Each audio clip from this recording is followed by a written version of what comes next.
ఇక మిత్రులారా, కేసీఆర్ గారి పాలనలో ఏం జరిగేది చెప్తా, రేవంత్ రెడ్డి పాలనలో ఏం జరుగుతున్నది ఇప్పుడు తెలంగాణ ప్రజలందరికీ కూడా ఉదాహరణలతో నేను వివరిస్తాను. కేసీఆర్ గారు ముఖ్యమంత్రిగా ఉన్నప్పుడు టెండర్లు వేయాలంటే చిరు వ్యాపారులు వాళ్ళు టెండర్ ఫాము కేవలం 5,000 రూపాయల 500 రూపాయలు కట్టి కలెక్టర్ దగ్గర, ఆ టెండర్ కలెక్టర్ దగ్గరనో ప్రిన్సిపాల్ దగ్గరనో ఆర్సీఓ దగ్గరనో కట్టి టెండర్ ఫామ్ తీసుకునేటోళ్ళు. కానీ ఇవాళ అది పెద్దదా ఇవాళ రేవంత్ రెడ్డి పాలనలో ఒక టెండర్ ఫామ్ ధర 25,000 రూపాయలు ఉంది. ఎక్కడ 500 రూపాయలు, ఎక్కడ 25,000 రూపాయలు? రేవంత్ రెడ్డి, నీకు పేదోళ్ళు వేస్తే ముఖ్యమంత్రి అయినవా, లేకపోతే మెగా కృష్ణారెడ్డి, లేకపోతే ఆ మాజీ ఎంపీ రంజిత్ రెడ్డి, ఆ కోడిగుడ్ల వ్యాపారి ఉన్నాడుగా మాజీ ఎంపీ రంజిత్ రెడ్డి, లేకపోతే జానారెడ్డి చుట్టాలు ఓట్లు వేస్తే ముఖ్యమంత్రి అయినవా? ఆలోచించుకో ఒకసారి. టెండర్ ఫాము ఒక్కొక్కటి 500 రూపాయలు కేసీఆర్ గారు ఇస్తే పేదోళ్ళ కోసం రేవంత్ రెడ్డి ప్రభుత్వం 25,000 రూపాయలు పెట్టింది. ఎవరికి అర్థం కాదనుకుంటున్నావా ఈ కుట్ర? వీళ్ళందరూ రోడ్ల మీద పడాలి, వాళ్ళు మాత్రమే కాంట్రాక్టులు రావాలని పని చేసినావు. రెండవది, క్యాటరింగ్కు అప్పుడు జనరల్ క్యాటరింగ్కు 1,00,000 రూపాయలు ఉంటే జనరల్ క్యాటరింగ్కు ఒకప్పుడు టర్నోవర్ సర్టిఫికేట్ లేదు. వీళ్ళందరికీ ఎక్కడి నుంచి టర్నోవర్ వస్తుంది?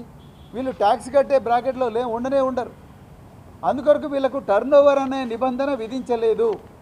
కానీ ఇలా రేవంత్ రెడ్డి టర్నోవర్ అనే నిబంధన పెట్టి ఒక్కొక్కరు ఇప్పుడు 50 లక్షల ఈఎండి కట్టాలంటున్నారు ప్రతి స్కూల్కి కూడా.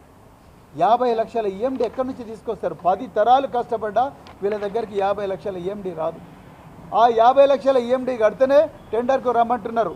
ఇక అదేవిధంగా మరి కిరాణం చేసే వాళ్ళైతే ఇలా రేవంత్ రెడ్డి ఏమంటున్నాడు, డిస్ట్రిక్ట్కు 9 కోట్ల టర్నోవర్ చూపించమంటున్నాడు.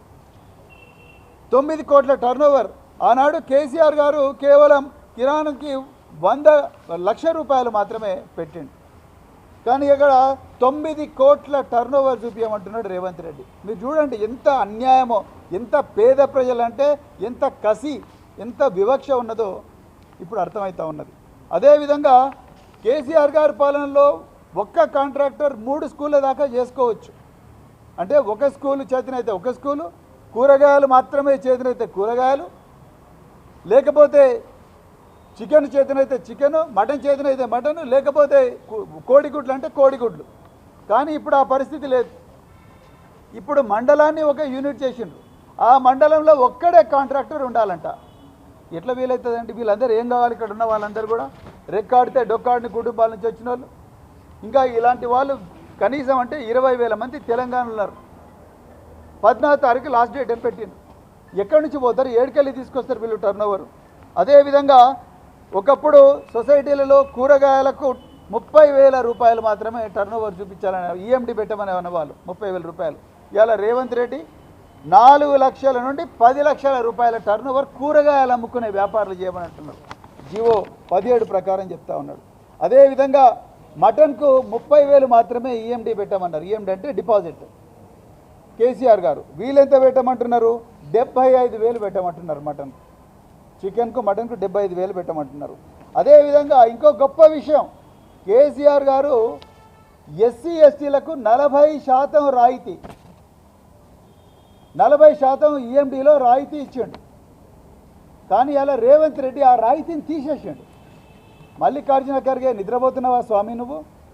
ఇక్కడ ఎస్సీ ఎస్టీ వర్గానికి చెందిన వాళ్ళు 5 మంత్రులను పెట్టినా అన్నాడు రేవంత్ రెడ్డి. మేము 5 మందిని మంత్రులను చేసినాం. 4 మంత్రులు, ఒక స్పీకర్ ఎస్సీ వర్గానికే చెందిన వాడైనా. డిప్యూటీ సీఎం ఎస్సీని అంటున్నాడు, దామోదర్ రాజనరసింహ ఎస్సీ అంటున్నాడు, వివేకానంద్ ఎస్సీ అంటున్నాడు. అదేవిధంగా ఇంకా సీతక్క ఎస్టీ అంటూ ఉన్నారు. అదేవిధంగా లక్ష్మణ్ కుమార్ ఎస్సీ అంటూ ఉన్నారు. కానీ ఇలా ఈ 1,000 కోట్ల రూపాయల కాంట్రాక్టుల్లో ఎస్సీ ఎస్టీలకు దౌర్జన్యంగా రాయితీ తీసేసిండ్రు. మన నిద్రపోతున్నారు 5 మంది. ఎక్కడ పోయిండు గౌరవ స్పీకర్ గారు? ఎక్కడ పోయిండు 4 మంత్రులు? ఎక్కడ పోయిండు డిప్యూటీ సీఎం? బంగ్లాలు ఉంటున్నాడు కదా. ఆ బంగ్లా ప్రజాభవనిగో ప్రజలందరూ ఇక్కడ ఉన్నారు, నువ్వు మాత్రం బంగ్లాలు ఉన్నావు. అది జరుగుతున్నది ఇక్కడ స్టోరీ. నువ్వు మాత్రం బంగ్లాలో సుఖంగా ఉన్నావు. ప్రజలందరూ కూడా నీకు ఓట్లేసిన ప్రజలు రోడ్ల మీద పడ్డారు. వీళ్లకు రాయితీ తీసేసిండు. ఎక్కడ పోయింది మీ చేవేళ్ళ డిక్లరేషన్? చేవేళ్ళ డిక్లరేషన్లో మల్లికార్జున ఖర్గే ఏం చెప్పిండు? ఎస్సీ ఎస్టీలకు అన్ని కాంట్రాక్టుల్లో 20%, 25% రిజర్వేషన్ ఇస్తున్నావు. నీ రిజర్వేషన్ ఎక్కడ పోయిందో కానీ ఇప్పుడు వాళ్ళ నోటికాడ కూడు తీసేసినావు రేవంత్ రెడ్డి. చేవెళ్ళ సాక్షిగా నోటికాడ కూడు తీసేసినావు. అదేవిధంగా సెక్యూరిటీ డిపాజిట్, అప్పుడు కేసీఆర్ గారి పాలనలో సెక్యూరిటీ డిపాజిట్ లేదు, కానీ ఇప్పుడు సెక్యూరిటీ డిపాజిట్ కూడా పెట్టమంటున్నారు.